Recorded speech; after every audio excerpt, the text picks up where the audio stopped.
शक्ति और प्रतिरोधात्मक शक्ति।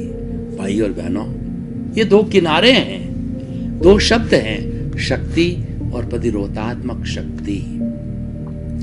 क्या होता है कि कोई भी एक चीज होती है और दूसरा उसका विरोध करने वाली होती है। अब जैसे मैंने इस हाथ से फोर्स लगाया, उस फोर्स को रोकने के लिए सामने से जो चीज आ रही है वह प्रतिरोधात्मक शक्ति है।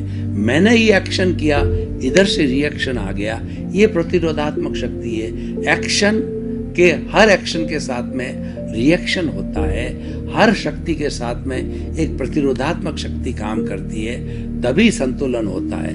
मैं आपको उदाहरण देना चाहता हूँ कि जो लोग साइंस के विद्यार्थी हैं वो सेंटर ऑफ ग्रेविटी को जानते हैं कि सेंटर ऑफ ग्रेविटी जब जाके स्थिर होती है तो वस्तु स्थिर रहती है, और सेंटर ऑफ ग्रेविटी स्थिर से इधर मुड़ी 5-10% एंगल से, डिग्री से, या इधर मुड़ी तो वह वस्तु टॉपल हो जाएगी। कैसे?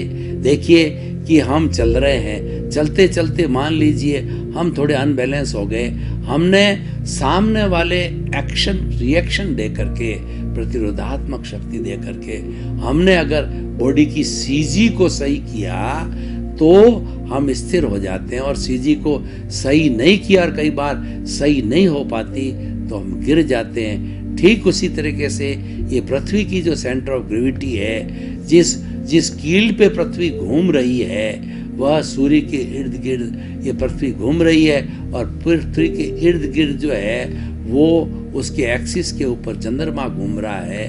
तो जब सूर्य जो है, जब इसकी सेंटर ऑफ ग्रेविटी पृथ्वी की स्थिर है, तब हमें तीनों ऋतुएं बराबर मिलेगी, कोई चंद्र ग्रहण नहीं होगा, कोई सूर्य ग्रहण नहीं होगा, और इसके स्थिरता से न अतिवृष्टि होगी, न अनावृष्टि होगी, न सुनामी आएगा, और न किसी तरह का जो कहना चाहिए महामारी आएगी। सीजी डिस्टर्ब हो गई तो, और सीजी डिस्टर्ब क्यों होती है? इसका अतिरिक्त दोहन किया जाता है। इस पृथ्वी के जो 5 घटक हैं, पृथ्वी, जल, अग्नि, वायु, आकाश का हम अतिरिक्त जो है दोहन करते हैं, शोषण करते हैं, तो उसके दोहन करने के कारण जो है वो पृथ्वी की सीजी डिस्टर्ब हो जाती है, और पृथ्वी हमें पनिशमेंट के रूप में महामारी, बीमारी, अतिवृष्टि, अनावृष्टि, सुनामी, ये सब प्रकोप, ये सब बीमारियां हमें कई तरह के डेंगू और वगैरह जितने नए तरह के वायरस आती है, ये सारी सृष्टि देती है, पृथ्वी देती है, ब्रह्मांड देता है, कॉस्मॉस देता है, हमें 84 लाख जीवों को योग भुगताता है, जिसमें मानव भी भुगतता है। तो भाई और बहनों, हम बात कर रहे थे शक्ति और प्रतिरोधात्मक शक्ति का जो बैलेंस है वह सेंटर ऑफ ग्रेविटी है। शक्ति को बैलेंस प्रतिरोधात्मक शक्ति करती है, प्रतिरोधात्मक शक्ति को बैलेंस शक्ति करती है, और संतुलन इस सृष्टि का नियम है। संतुलन हमारे जीवन में है तो हम सुखी रहते हैं, असंतुलन है तो हम बीमार हो जाएंगे, हम क्रोध करेंगे, अहंकार करेंगे, माया करेंगे, लोभ करेंगे, और हमारा ये अहंकार नाग की तरह फुफकारेगा। उसको ये नाग की तरह फुफकारता ही है, उसकी गलत शक्ति है, और उसको नियंत्रण में करना, उपशमन करना है, ये प्रतिरोधात्मक शक्ति होती है। यानी हर एक व्यक्ति का, हर एक का जो है वह, उसका कहना चाहिए प्रवाची शब्द में हम विलोम बोलते हैं, विलोम होता है, स्त्री का पुरुष, रात का दिन, और जो है वो रानी का राजा, इस तरीके से जो है ये विलोम है। तो शक्ति का विलोम है, प्रतिरोधात्मक शक्ति है।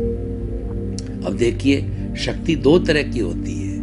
एक मैं बाह्य शक्ति की बात नहीं करता हूँ, जैसे ऊर्जा भी पैदा होती है, वह भी एक शक्ति है, एटम से होती है, कोयले से होती है, और हमको बिजली मिलती है, वह भी एक शक्ति है। और मनुष्य है, गाड़ी चलाता है तो वह भी शक्ति के साथ चलती है, और ड्राइवर है वो गाड़ी के हैंडल लगाता है, वह भी दृष्टि एक शक्ति है, और जो कोई भी जो है वो मजदूर खड्डा खोदता है वह भी उसकी शक्ति है। यानी जो हम मन वचन काया से कार्य करते हैं वो सारी उसमें शक्ति का उपयोग होता है। अब ये मन वचन काया की जो शक्ति पैदा होती है उसको हम प्राण ऊर्जा भी बोलते हैं, उसको हम विटालिटी भी बोलते हैं। इस विटालिटी के बिना न तो हमारा मानसिक रूप से चिंतन होगा, और न हम भाषा से बोल पाएंगे और न शरीर से काम कर पाएंगे।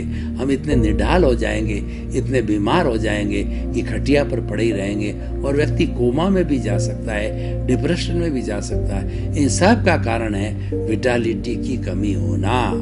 अभी विटालिटी पैदा कैसे होती है? विटालिटी पैदा होती है भोजन से, पानी से, अग्नि यानी सूर्य के ताप से, विटामिन डी से और शुद्ध वायु का अर्थ होता है ऑक्सीजन के माध्यम से। आजकल देखिए हमारे शरीर को पोषण देने वाले कई तरह के मिनरल्स होते हैं, ए मिनरल्स, बी मिनरल, सी मिनरल, डी मिनरल, ई मिनरल्स। ये जो डी है सूर्य की किरणों से मिलता है, कुछ हमारे पेड़ पौधों से मिलता है, फ्रूट से मिलता है, शाक सब्जियों से मिलता है, दूध से मिलता है। ये सारी चीज़ें जो है हमें जो है शक्ति प्रदान करती है और ये हमारा सारा जो है भोजन के रहता है, पानी होता है पीने का और ऑक्सीजन होती है और उसके साथ अग्नि, जठराग्नि भी होती है जो हमारे ये सारा भोजन लेते हैं उसको पचाती है। तो भाई और बहनों, ये सारी दुनिया शक्ति है और शक्ति को दुर्गा का रूप कहा जाता है। दुर्गा माँ होती है, जो संत पुरुष होते हैं उनकी रक्षा करती है और जो दुर्जन होते हैं उनको भालों से मारती है। वो संतुलन पैदा करती है क्योंकि उसमें शक्ति भी है और प्रतिरोधात्मक शक्ति भी है।